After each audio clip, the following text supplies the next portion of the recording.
Krisis perikanan di Indonesia tuh bukan masalah tunggal ya.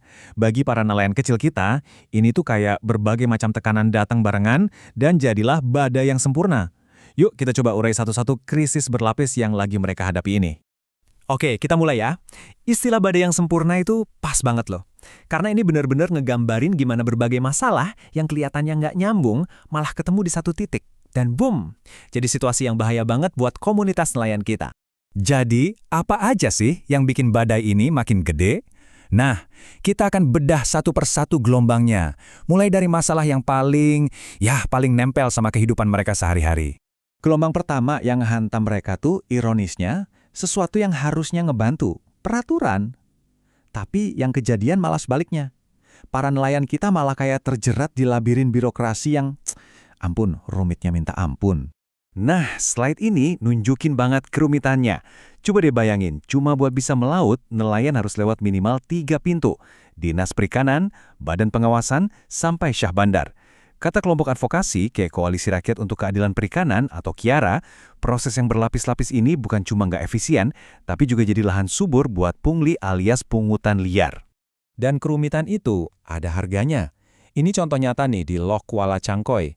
Rp300.000 sekali jalan. Mungkin buat sebagian kita kedengerannya nggak seberapa ya. Tapi buat nelayan kecil, angka segitu tuh beban berat banget yang ngegrogoti penghasilan mereka.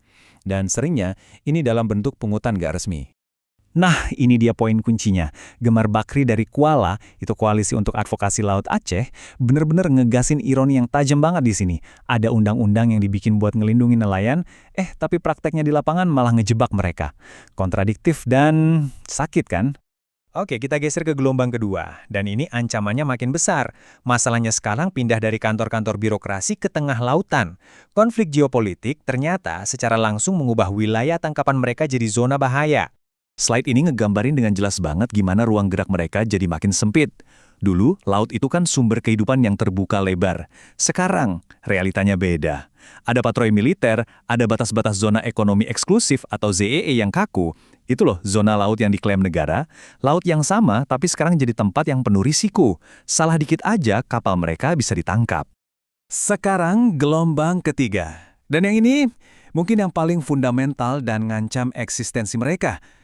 Krisis iklim itu bukan lagi cerita masa depan ya. Buat para nelayan, ini tuh udah kayak kiamat yang lagi kejadian sekarang. Coba lihat angka ini, penurunan hasil tangkapan sampai 30% dalam 5 tahun terakhir.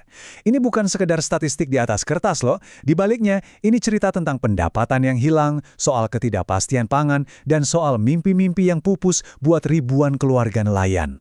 Dan penyebabnya jelas banget, laut makin hangat dan ikan-ikan, sumber kehidupan utama mereka, pindah menjauh ke perairan yang lebih dalam dan lebih dingin.